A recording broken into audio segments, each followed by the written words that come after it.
जय Hind. SK Maurya education YouTube channel पर आप सभी का स्वागत है।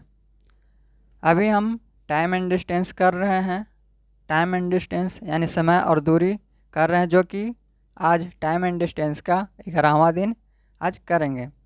अगर आप टाइम एंड डिस्टेंस शुरू से नहीं देखे हैं तो सबसे पहले आप फर्स्ट वीडियो से देखिए। आपको वीडियो जो है समझ में ज़रूर आएगा। आप शुरू से अगर लगातार आप देखते हैं तो वीडियो समझ में ज़रूर आएगा। तो अगर आप इस चैनल पर अगर नए हैं तो इस चैनल को सब्सक्राइब ज़रूर करें, ताकि इस तरह की वीडियो आपको हमेशा मिलता रहे।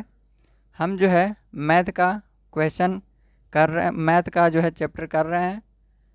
इससे पहले एलिगेशन भी पढ़ा चुके हैं, तो उसका भी प्लेलिस्ट बना हुआ है, अगर नहीं देखे हैं तो आप जाकर देखें। तो आज हम स्टार्ट करते हैं टाइम एंड डिस्टेंस का। टाइप 4 का ही 2 क्वेश्चन करेंगे, इसके बाद टाइप 5 करेंगे। उसका जो है कॉन्सेप्ट समझेंगे। तो चलिए स्टार्ट करते हैं। देखिए, इसमें आपको टाइम एंड डिस्टेंस में 2 चीज़ याद रखना है। हमेशा हम बताते हैं कि जब भी डिस्टेंस कांस्टेंट होता है तो स्पीड और टाइम का रेशियो चेंज हो जाता है। यानी स्पीड का रेशियो A अनुपात B है तो टाइम का रेशियो B अनुपात A हो जाएगा। ये एक चीज़ हो गया। दूसरा चीज़, जब भी टाइम कांस्टेंट हो तो स्पीड और डिस्टेंस का जो रेशियो होता है वो सेम ही रहता है। स्पीड का रेशियो A अनुपात B है तो डिस्टेंस का रेशियो भी A अनुपात B हो जाएगा। डिस्टेंस कांस्टेंट रहने पर स्पीड और टाइम चेंज हो जाता है। जो दिया हुआ रहता है स्पीड का रेशियो, वो टाइम का रेशियो चेंज हो जाता है।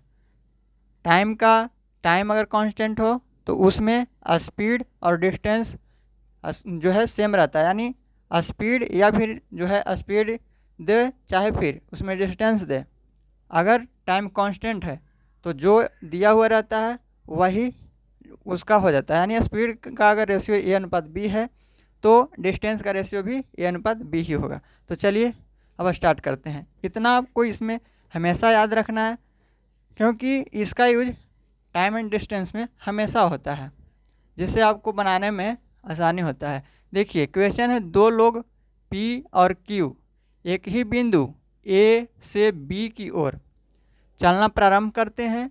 A और B के बीच की दूरी 60 किलोमीटर है। P की चाल Q से 4 किलोमीटर कम है। P की जो चाल है Q से 4 किलोमीटर कम है। Q B पर पहुंचकर और तुरंत वापस लौटकर P को B से 12 किलोमीटर की दूरी पर मिलता है। तो कह रहा है P और Q की चाल क्या है वो हमें याद करना है। देखिए, 2 लोग हैं P और Q। P और Q 2 लोग हैं। यहाँ पे एक बिंदु A से B की ओर, A से B की ओर P और Q दोनों जा रहे हैं। सेम जो है इसका डायरेक्शन है, एक ही दिशा में दोनों जा रहे हैं। P भी जा रहा है इसी की ओर और Q भी जा रहा है A से B की ओर। P भी A से B की ओर और Q भी A से B की ओर जा रहा है। दोनों का जो डायरेक्शन है सेम है। तो जब भी डायरेक्शन सेम होता है, इसमें आप ध्यान देंगे कि जब भी डायरेक्शन जब सेम हो तो उसमें स्पीड जो है उसका जो है चाल जो है घटा देते हैं। स्पीड जो होता है चाल को उसको घटा देते हैं हम। यानी जब दोनों एक ही डायरेक्शन में जा रहे हों तो इसका अगर 50 किलोमीटर प्रति घंटा है और इसका 60 किलोमीटर प्रति घंटा है स्पीड, तो ये दोनों का घटा देते हैं। यानी 10 किलोमीटर प्रति घंटा जो होता है इसका स्पीड हो जाता है। यानी सापेक्ष चाल रिलेटिव स्पीड हो जाता है। तो यह चीज़ भी ध्यान रखेंगे। अब है, देखिए, ये जो है एक ही डायरेक्शन में जा रहे हैं। आगे देखेंगे, A और B के बीच की दूरी 60 किलोमीटर है। A से B के बीच की दूरी है 60 किलोमीटर है। 60 किलोमीटर। यहाँ से लेकर के यहाँ तक का जो दूरी है वो 60 किलोमीटर है। अब आगे दिया हुआ है कि पी की चाल क्यू से 4 किलोमीटर कम है। पी की जो चाल है वो क्यू से 4 किलोमीटर प्रति घंटा कम है। पी की चाल क्यू की चाल से 4 किलोमीटर प्रति घंटा कम है, यानी स्पीड यहाँ पे किसका ज़्यादा है? क्यू का, और पी का स्पीड कम है। तो क्यू का स्पीड अगर ज़्यादा है तो क्यू ज़्यादा चलेगा और पी जो है कम चलेगा। तो यहाँ पे देखिए क्यू बी पर पहुँचकर कह रहा है कि क्यू यहाँ से ए से चला और बी पर पहुँचकर तुरंत वापस लौटकर क्यू जो ए से बी तक गया, फिर तुरंत वापस लौटकर पी को बी से पी को, यानी यहाँ पे जो है पी जो था, पी चला था तो पी मान के चले कि यहाँ पे पहुँचा है, पी जो है यहाँ पे पहुँचा है। तो कह रहा है कि पी को बी से 12 किलोमीटर की दूरी पर मिलता है। पी को बी से 12 किलोमीटर की दूरी पर मिलता है कौन? क्यू। तो यहाँ से यहाँ तक का इसका जो दूरी हो गया वो 12 किलोमीटर हो गया। कह रहा है कि ये जो है यहाँ से फिर से देखेंगे पी की चाल क्यू से 4 किलोमीटर प्रति घंटा कम है। तो पी की चाल कम है और क्यू की ज़्यादा है, यानी पी जो है कम चलेगा और क्यू जो है ज़्यादा चलेगा। इसलिए जो यहाँ पे है कह रहा है कि ए से पी और क्यू दोनों चलता है साथ में। ए से एक बिंदु से ही दोनों चलना प्रारंभ करते हैं। तो ए से पी भी चलता है और क्यू भी चलता है, लेकिन क्यू का स्पीड ज़्यादा होने के कारण क्यू जो है बी पर पहुंच जाता है और बी पर पहुंचने के बाद बी से पी को मिलता है 12 किलोमीटर दूरी पर। पी को मिलता है बी से 12 किलोमीटर दूरी पर।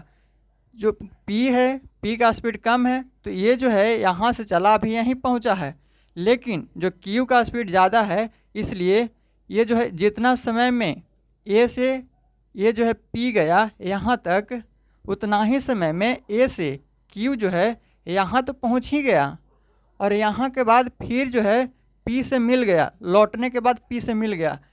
तो ये बी से 12 किलोमीटर दूरी पर मिला। इसका स्पीड, पी का स्पीड कम था इसलिए जो है ये पीछे गिरा गया, और क्यू का स्पीड ज़्यादा था इसलिए बी पर पहुंचकर फिर लौट गया तो फिर पी से मिलेगा ही, क्योंकि पी जो है स्पीड इसका कम है तो वहाँ से जाने के बाद फिर लौट के मिला है इसको। तो ये बी से पी को मिला 12 किलोमीटर की दूरी पर। तो यहाँ से लेकर के यहाँ तक इसका जो दूरी दिया हुआ है 60 किलोमीटर है। ए से लेकर बी तक 60 किलोमीटर दूरी दिया हुआ है। तो यहाँ से यहाँ तक का जो दूरी है 12 किलोमीटर है। तो यहाँ से यहाँ तक का दूरी कितना होगा? 60 में से 12 घटा देंगे तो 48 किलोमीटर। यहाँ से यहाँ तक का जो दूरी हो गया वो 48 किलोमीटर हो गया। तो अब जो है यहाँ से क्यू चला यहाँ से यहाँ तक, और जो पी है, पी चला यहाँ से यहाँ तक। अगर दोनों का डिस्टेंस हम देखें तो कितना हो जाएगा?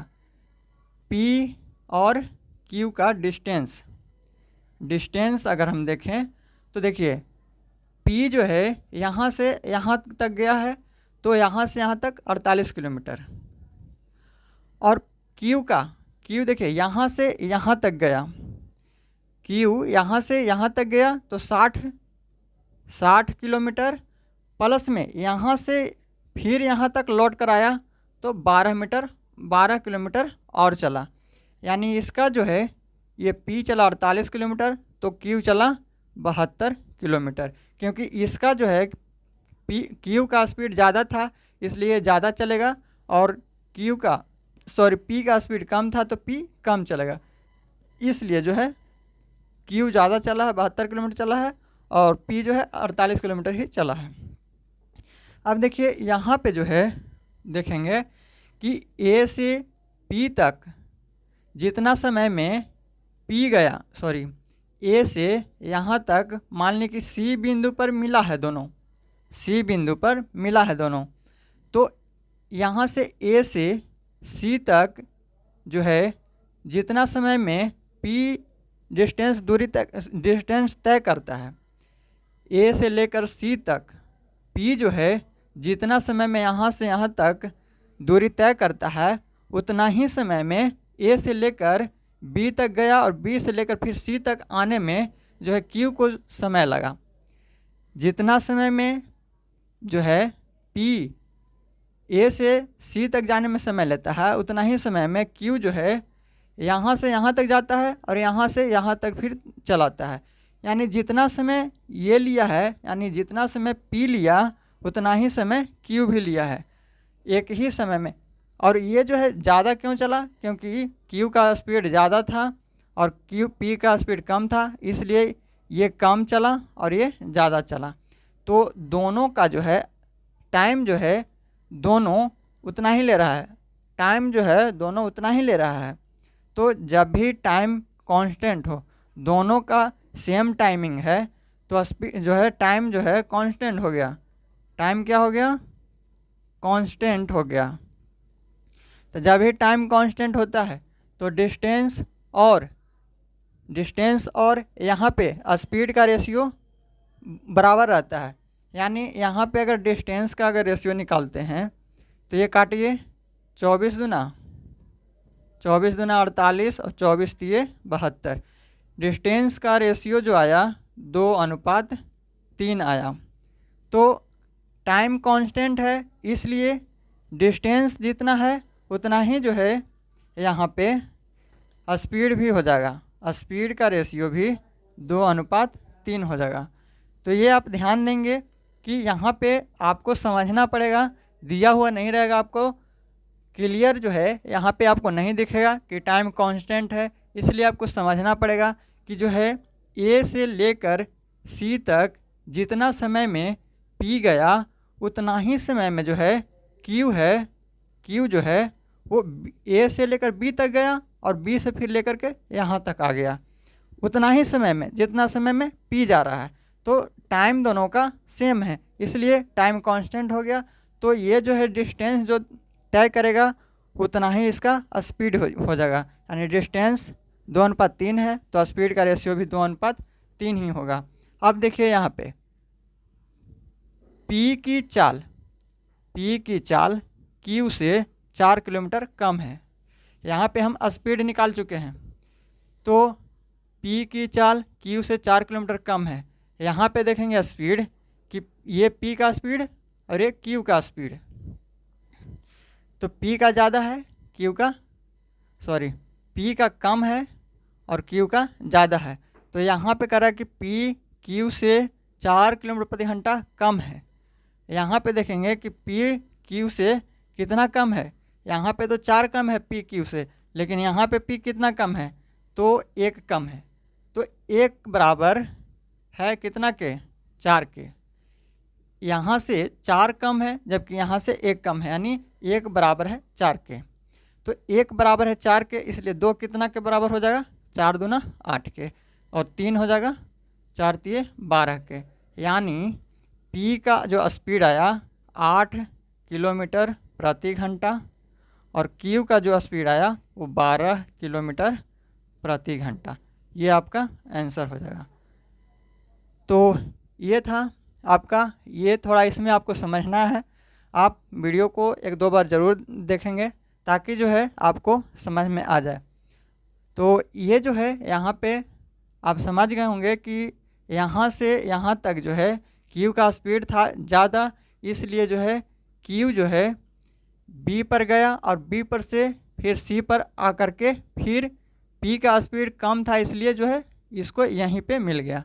तो पी जो है कम गया है दूरी और क्यू ज़्यादा दूरी तय किया है, क्योंकि क्यू का स्पीड ज़्यादा था और उतना ही समय में दोनों ये दूरी तय किया है, इसलिए यहाँ पे टाइम जो है कांस्टेंट है। जब टाइम कांस्टेंट होगा तो डिस्टेंस और स्पीड का रेशियो सेम हो जाता है। तो डिस्टेंस का रेशियो 2:3 था, इसलिए स्पीड का रेशियो 2:3 ही हो जाएगा।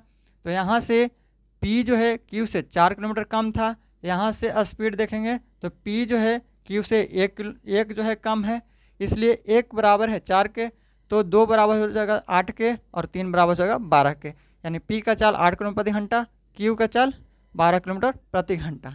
तो देखेंगे कि पी का चाल ज़्यादा कम है और क्यू का चाल ज़्यादा है। तो उम्मीद करते हैं कि ये समझ गए होंगे। तो अब हम जो है नेक्स्ट क्वेश्चन करते हैं।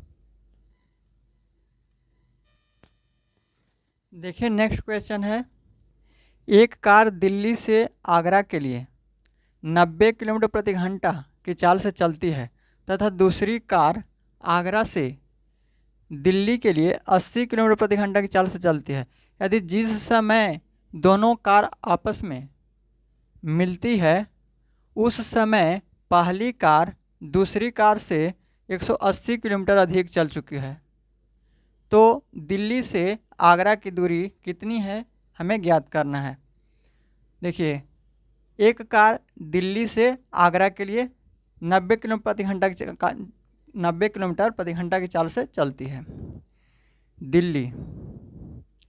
दिल्ली से एक है आगरा, दिल्ली से आगरा के लिए चलता है। दिल्ली से जो कार चलती है वो पहली कार है जो 90 किलोमीटर प्रति घंटा की चाल से चल रही है, पहली कार। ये दूसरी कार आगरा से दिल्ली के लिए जो चलती है, ये जो है दिल्ली से आगरा जा रही है और ये जो है दूसरी कार आगरा से दिल्ली की ओर। और इसका जो स्पीड दिया हुआ है, जो दूसरी कार आगरा से दिल्ली के लिए 80 किलोमीटर प्रति घंटा की चाल से चलती है, ये दिल्ली के लिए चल रही है आगरा से। तो ये जो है एक दूसरे के अपोजिट हैं, एक दूसरे के अपोजिट चल रहे हैं, तो कहीं ना कहीं मिलेंगे। तो कह रहा है कि जिस समय दोनों कार आपस में मिलती है, मान के चले यहाँ मिला, उस समय पहली कार दूसरी कार से 180 किलोमीटर जो है अधिक चल चुकी है। तो पहली कार जो है 180 किलोमीटर अधिक चल चुकी है, तो अधिक क्यों चला है? तो ये जो है पहली कार की चाल है 90 किलोमीटर प्रति घंटा और दूसरी कार की चाल है 80 किलोमीटर प्रति घंटा। तो 90 किलोमीटर प्रति घंटा इसका जो है पहली कार जो है उसका चाल जो है स्पीड ज़्यादा है, इसलिए ये जो है इससे 180 किलोमीटर अधिक दूरी चल चुका है। तो यहाँ पे जितना समय में दिल्ली से पहली ट्रेन जो चलती है वो यहाँ पे आती है, जितना समय में, उतना ही समय में दूसरी कार जो है वो आगरा से यहाँ पहुँचती है, यानी दोनों मिलती है। तो जितना समय में ये जो पहली कार यहाँ से यहाँ आया, उतना ही समय में दूसरी कार यहाँ से यहाँ आया, यानी दोनों का टाइम जो है कांस्टेंट है। ये आपको ध्यान में रखना है, टाइम कांस्टेंट है। जब टाइम कांस्टेंट है तो यहाँ पे जो है डिस्टेंस, यहाँ पे स्पीड का रेशियो दिया हुआ है 90। यहाँ पे स्पीड जो है पहली कार का और दूसरी कार का दिया हुआ है। पहली कार का स्पीड 90 किलोमीटर प्रति घंटा और दूसरी कार का स्पीड है 80 किलोमीटर प्रति घंटा। स्पीड का अगर रेशियो निकालेंगे 0 से 0,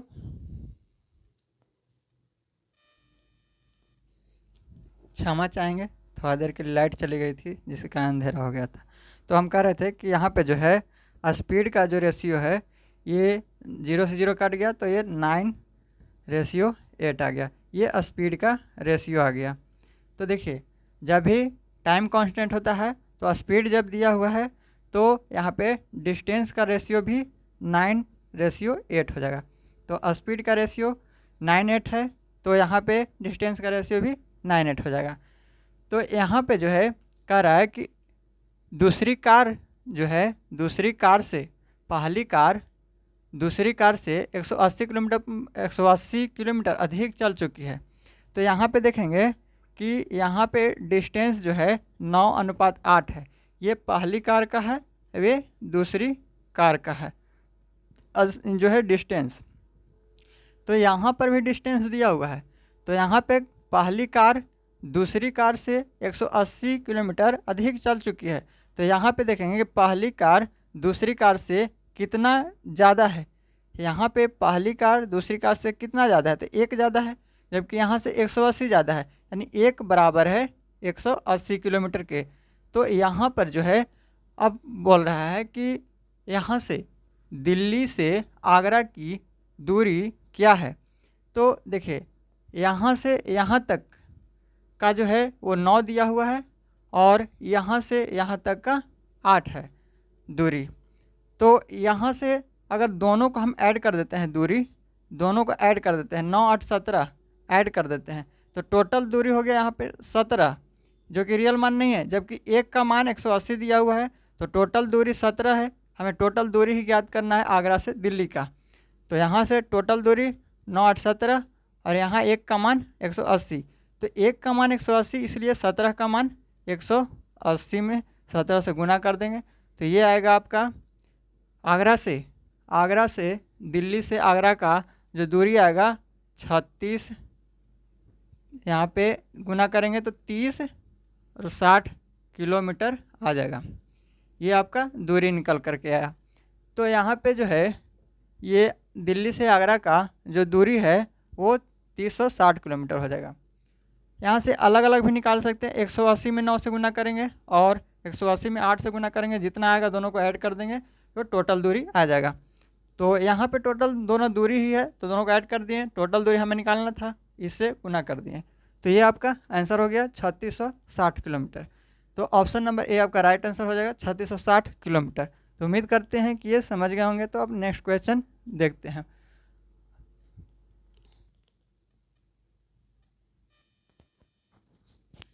अब हम टाइप 5 पढ़ेंगे, 2 क्वेश्चन किए। अब जो है टाइप 5 का कॉन्सेप्ट समझते हैं।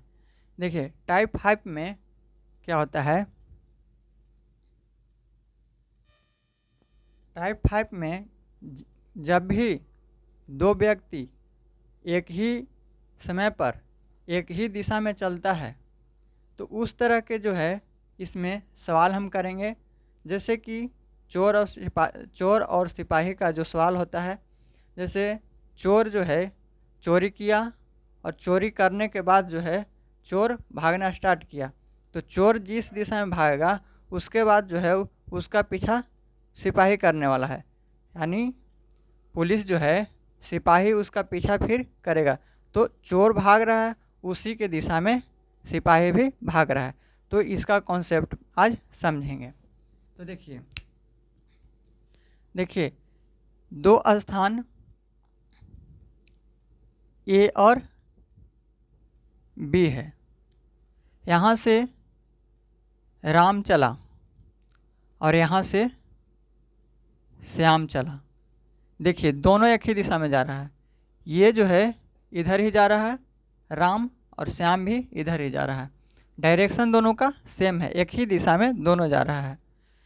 तो ये जो है मान के चले कि यहाँ से यहाँ तक का इसका डिस्टेंस जो है वो 100 किलोमीटर है।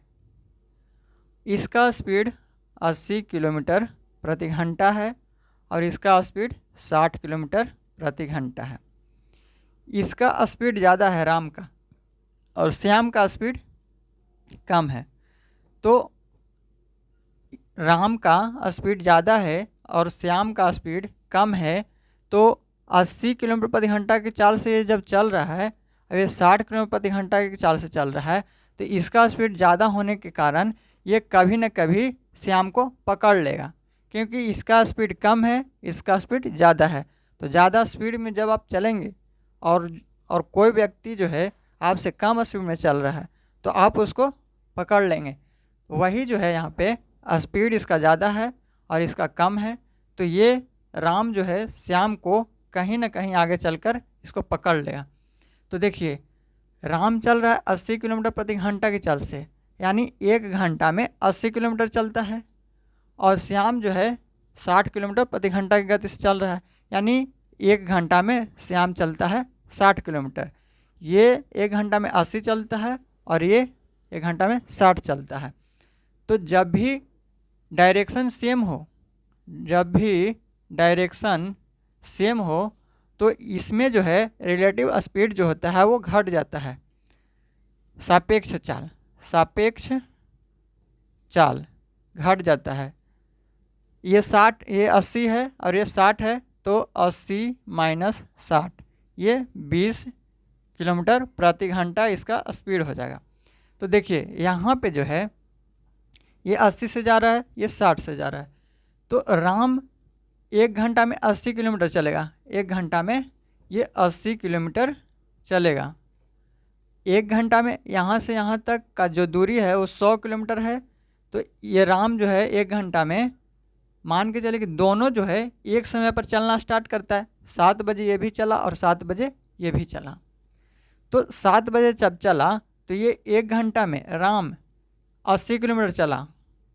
1 घंटा में 80 किलोमीटर चला, यहाँ पे बचा 20। अब जो है बी भी ये 7 बजे राम चला तो 8 बजे 80 किलोमीटर की दूरी तय किया। 7 बजे इसका जो डिस्टेंस है वो 100 किलोमीटर है। तो ए से चला राम तो 1 घंटा में 80 किलोमीटर चला। तो 1 घंटा में 7 बजे चला तो 8 बजे इसके बीच जो डिस्टेंस चला वो 80 किलोमीटर चला। 80 किलोमीटर चला तो इसमें कितने का अंतर हो गया? 20 का अंतर हो गया। 100 में से 80 घटाएंगे तो 20 का। फिर जो है यहाँ से बी चला तो बी 7 बजे चलता है और यहाँ से 60 किलोमीटर चलता है, यानी 60 किलोमीटर प्रति घंटा है, यानी 1 घंटा में 60 किलोमीटर चलता है। तो 7 बजे चला था तो ये भी जो है 8 बजे ये 60 किलोमीटर दूरी तय करेगा। तो ये चला यहाँ से यहाँ तक का जो दूरी बचा वो 80 बचा और यहाँ से यहाँ तक का दूरी 100 है। तो यहाँ से यहाँ तक का दूरी जब 100 में से आप 80 को घटाएंगे तो 20 किलोमीटर। ये जो है आपका बार बार हमेशा जो है 20 किलोमीटर हमेशा 20 किलोमीटर कम होता चला जाएगा, यानी हर 1 घंटा में 20 किलोमीटर कम होता चला जाएगा। यानी यहाँ से जो सापेक्ष चलाएगा वो 1 घंटा में 20 किलोमीटर प्रति घंटा हमेशा 20 किलोमीटर हमेशा कम हो रहा है, यानी सापेक्ष चाल 20 किलोमीटर प्रति घंटा हो जाएगा। तो देखिए 7 से 8 बजे तक 80 किलोमीटर चला, 20 कम हो गया। फिर 8 से 9 बजे तक 1 घंटा में वो 20 कम करेगा तो 60 हो जाएगा। फिर 9 से 10 बजे तक 1 घंटा में इसके बीच जो बचेगा डिस्टेंस 60 में से 20 घटाएंगे तो 40 बचेगा। फिर 10 से 11 बजे तक 1 घंटा में फिर 20 कम होगा तो यहाँ पे 20 हो जाएगा। फिर 11 बजे से 1 घंटा में 12 बजे तक वो फिर 20 कम हो जाएगा तो यहाँ पे 0 बचा। तो ये जो है राम चला था 80 किलोमीटर प्रति घंटा के स्पीड से और ये जो श्याम है वो 60 किलोमीटर प्रति घंटा के स्पीड से चल रहा है। तो ये कितना समय में इसको पकड़ लेगा? राम जो है श्याम को कितना समय पकड़ लेगा? तो देखिए हर एक बार जो है 20 किलोमीटर कम हो रहा है, यानी हर 1 घंटा में 20 किलोमीटर कम हो रहा है, तो उसका जो सापेक्ष चाल होगा 20 किलोमीटर प्रति घंटा हो जाएगा। तो देखिए 1 घंटा में 20 किलोमीटर कम हुआ, ये 80 हो गया। फिर 1 घंटा में 20 किलोमीटर कम हुआ, 60 हो गया। फिर 1 घंटा में 40 हो गया। फिर 1 घंटा में 20 हो गया। फिर 1 घंटा में 0 हो गया, 20 कम हुआ। तो कितना घंटा लगा? 1 2 3 4 5 घंटा में उसके बीच जो है 0 डिस्टेंस बचा। तो 5 घंटा में 0 डिस्टेंस बचा तो 5 घंटा में वो यहाँ इसको पकड़ लेगा, श्याम को वो पकड़ लेगा। तो पकड़ने में राम जो है श्याम को कितना समय लेगा? 5 घंटे का।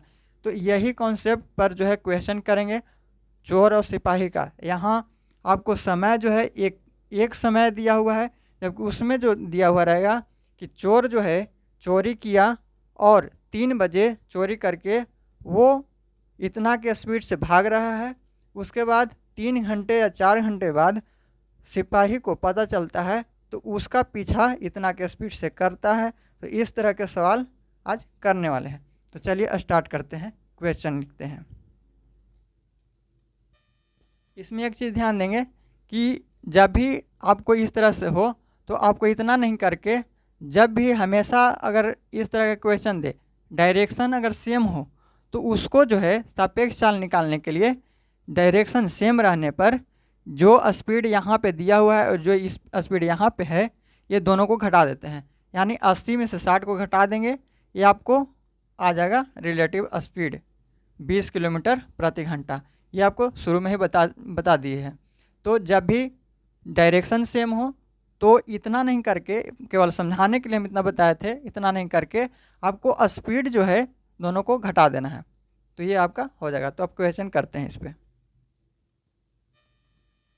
देखिए क्वेश्चन है, एक चोर मोटरसाइकिल 1 किलोमीटर प्रति घंटा की गति से चलाता है। एक पुलिस वाला 4 घंटे बाद जीप से उसका पीछा करता है और उसे 4 घंटे में पकड़ लेता है। यदि पुलिस की जीप की चाल 40 किलोमीटर प्रति घंटा है तो चोर के मोटरसाइकिल की चाल क्या होगा किलोमीटर प्रति घंटा में। देखिए एक चोर है, उसका मोटरसाइकिल जो है वो 1 किलोमीटर प्रति घंटा की गति से चला रहा है चोर। तो पुलिस वाला उसे 4 घंटे बाद जीप से पीछा करता है। 4 घंटे बाद जो है पुलिस वाला उसको पीछा करता है चोर को, तो उसे 4 घंटे में पकड़ लेता है। तो पुलिस के जीप की चाल अगर 40 किलोमीटर प्रति घंटा है तो चोर के मोटरसाइकिल चाल क्या होगा किलोमीटर प्रति घंटा में हमें ज्ञात करना है। देखिए चोर है, पुलिस, एक है पुलिस और एक है चोर। पुलिस जो है, पुलिस यहाँ से 1 किलोमीटर प्रति घंटा चाल है चोर का 1 किलोमीटर प्रति घंटा, और पुलिस का चाल है वो है 40 किलोमीटर प्रति घंटा, 40 किलोमीटर प्रति घंटा। सबसे पहले जब चोर और सिपाही का सवाल है तो ये जब पीछा कर रहा है तो पीछा जब भी करेगा तो जिस दिशा में चोर भाग रहा है उसी की दिशा में पुलिस भी भागेगा। यानी जिस दिशा में चोर भाग रहा है उसी दिशा में पुलिस भी भाग रहा है, यानी सेम डायरेक्शन है। जब भी सेम डायरेक्शन होगा तो चाल जो है घट जाता है। यानी यहाँ पे जो सापेक्ष चाल होगा, सापेक्ष चाल जो हो जाएगा वो होगा 40 माइनस एक्स, 40 माइनस एक्स, ये हो जाएगा किलोमीटर प्रति घंटा। अब जो है यहाँ पे देखेंगे कह रहा है कि चोर मोटरसाइकिल 1 किलोमीटर प्रति घंटा की गति से चलाता है और एक पुलिस वाला 4 घंटे बाद जीप से उसका पीछा करता है। तो चोर जो है 4 घंटे बाद, पुलिस जो है 4 घंटे बाद देखा, तो 4 घंटे बाद जब देखा तो 1 किलोमीटर प्रति घंटा की गति से 4 घंटे तक जब नहीं देखा तो 4 घंटे तक चोर बैठा हुआ नहीं था, 4 घंटे तक वो भाग रहा था जब तक वो पुलिस नहीं देखा था। 4 घंटे बाद जो है पुलिस उसे देखा, तो 4 घंटे तक जो चोर है वो 1 किलोमीटर प्रति घंटे की गति से भाग रहा है। तो दूरी कितना तय किया, चोर ने जो दूरी तय किया वो दूरी तय किया 4 घंटे में। तो दूरी बराबर चाल गुने समय, चाल है कितना चोर का 1 किलोमीटर प्रति घंटा और समय 4 घंटा। 4 घंटे बाद देखा, यानी 4 घंटे तक चोर भाग रहा था।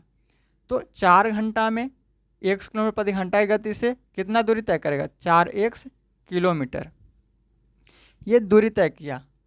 तो अब जो है 4 घंटे में पुलिस जो है उसे पकड़ लेता है, पुलिस उसे 4 घंटे में पकड़ लेता है। तो यहाँ पे दूरी ज्ञात है, चाल हमें ज्ञात करना है। तो समय बराबर, समय हमें दिया हुआ है, समय बराबर दूरी बटे चाल, दूरी दिया हुआ है, चाल भी है जिससे हम समय निकालेंगे।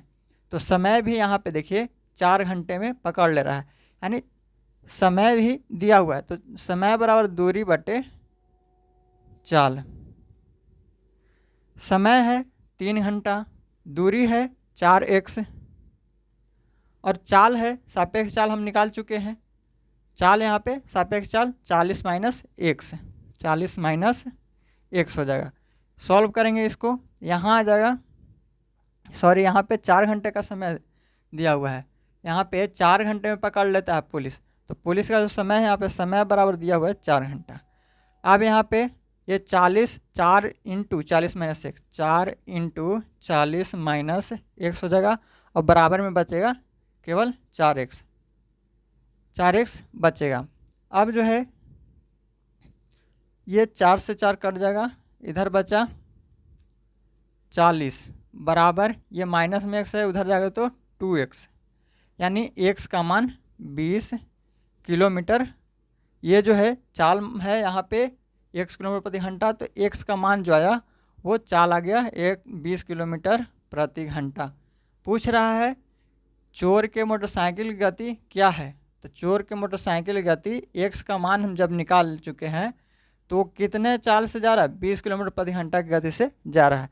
यहाँ पे देखिए चाल भी हम निकाल चुके हैं, दूरी भी दिया हुआ है, तो समय बराबर दूरी बटे चाल होता है।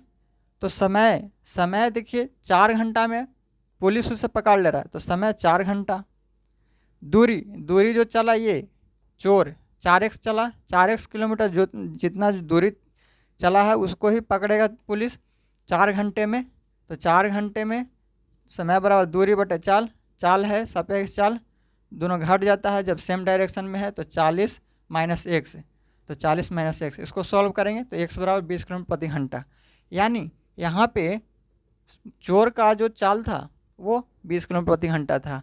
यहाँ से अगर पूछे कि 20 कितना किलोमीटर की दूरी तय किया, तो दूरी बराबर चाल गुने समय।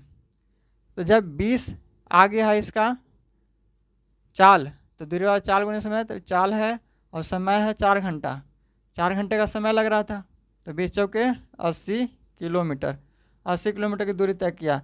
पुलिस का बोले तो पुलिस कितना दूरी तय किया, तो दूरी बराबर चाल गुने समय, समय पुलिस का लग रहा है 4 घंटा और चाल कितना है पुलिस का 40 किलोमीटर प्रति घंटा, 40 किलोमीटर प्रति घंटा है, तो 40 से गुना करेंगे तो ये हो जाएगा 4 चौके 16 यानी 160 किलोमीटर।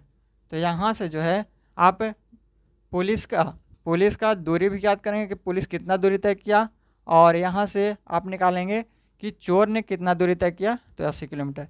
इससे पुलिस का यहाँ से आपका मोटरसाइकिल का चाल भी पता चल गया और यहाँ से दूरी भी दोनों का पता चल गया। तो उम्मीद करते हैं कि ये समझ गए होंगे। इसी तरह का क्वेश्चन एक और भी करते हैं। देखिए नेक्स्ट क्वेश्चन है, एक चोर शाम 3 बजे कार को चोरी करके 60 किलोमीटर प्रति घंटा की चाल से भागता है। शाम 3:30 पर चोरी का पता लगने पर पुलिस द्वारा उसे 80 किलोमीटर प्रति घंटा की चाल से चोर को पीछा किया जाता है। तो बताइए पुलिस चोर को किस समय पकड़ लेगी। समय हमें ज्ञात करना है। देखिए चोर शाम को 3 बजे कार को चोरी करके 60 किलोमीटर प्रति घंटा की गति से भागता है। पुलिस है, चोर है। पुलिस का चाल जो है यहाँ पे 80 किलोमीटर प्रति घंटा, 80 किलोमीटर प्रति घंटा, और चोर का चाल है 60 किलोमीटर प्रति घंटा। तो यहाँ पे देखेंगे कि चोर सिपाही भाग रहा है चोर की तरफ, यानी चोर का पीछा कर रहा है, यानी चोर के दिशा में ही। और चोर जब भाग रहा है तो सिपाही से मतलब छुड़ाने के लिए उधर ही भाग रहा है, तो इसका डायरेक्शन सेम है, एक ही दिशा में दोनों भाग रहा है। तो एक ही दिशा में भाग रहा है तो इसको घटा देंगे, तो सापेक्ष चाल जो हो जाएगा वो 80 में से 60 जाएगा तो 20 किलोमीटर प्रति घंटा, 20 किलोमीटर प्रति घंटा इसका चाल हो गया। अब जो है यहाँ पे पुलिस जो है 3 बजे चोरी करके चोर 60 किलोमीटर प्रति घंटा की चाल से भागता है, और शाम 3:30 बजे चोरी का पता चलने पर पुलिस द्वारा 80 किलोमीटर प्रति घंटा की चाल से पीछा किया जाता है। यानी यहाँ पे पुलिस जो है आधा घंटा बाद उसको पता चला है कि जो है चोर कार को चुरा लिया है। आधा घंटा बाद पता चला पुलिस को कि चोर जो है कार को चुरा लिया है। तो आधा घंटा बाद जब पता चला पुलिस को, तो चोर जो है आधा घंटा में वो कुछ ना कुछ दूरी तय करेगा, क्योंकि जब पुलिस को पता चला आधा घंटा बाद, तो आधा घंटा तक तो चोर रुका हुआ नहीं रहेगा, आधा घंटा तक चोर जो है वो भागेगा। और आधा घंटा बाद जो है इसको पुलिस को पता चला है, तो आधा घंटा में चोर कितना भागेगा, 1 घंटा में 60 किलोमीटर भागता है, 60 किलोमीटर प्रति घंटा है, यानी 1 घंटा में 60 किलोमीटर प्रति घंटा है, 60 किलोमीटर भाग रहा है घंटा में। तो यहाँ पे 3 बजे चोर भागा था, तो 3:30 में, तो 3:30 में पुलिस को पता चला, तो 3:30 में इसको भी जो है चलाएंगे, इसको भी 3:30 तक चलाएंगे, यानी 3:30 तक। ये जो है आधा घंटा में कितना दूरी तय करेगा, तो आधा घंटा में, 1 घंटा में 60 किलोमीटर जाता है, तो आधा घंटा में 30 किलोमीटर जाएगा। यानी दूरी जो तय किया चोर वो 30, यहाँ पे 30 किलोमीटर तय किया, 30 किलोमीटर दूरी तय किया। 1 घंटा में 60 चल रहा है, तो आधा घंटा वो 30 किलोमीटर दूरी तय करेगा। अब इसी दूरी को चोर जो है पकड़ेगा, तो कह रहा है कितना समय लगेगा, तो समय बराबर दूरी बटे चाल, दूरी भी है और चाल भी है, यहाँ दूरी भी है चाल भी है, तो समय हम उसे ज्ञात कर लेंगे। समय बराबर दूरी बटे चाल, 30 है दूरी, चाल है 20, काटेंगे 1 0 से 1 0, यहाँ पे हो जाएगा 3/2। समय है, इसको निकालेंगे तो भाग देंगे तो 1.1/2, 1 घंटा, और ये हाफ का मतलब 30 मिनट, 1 घंटा 30 मिनट।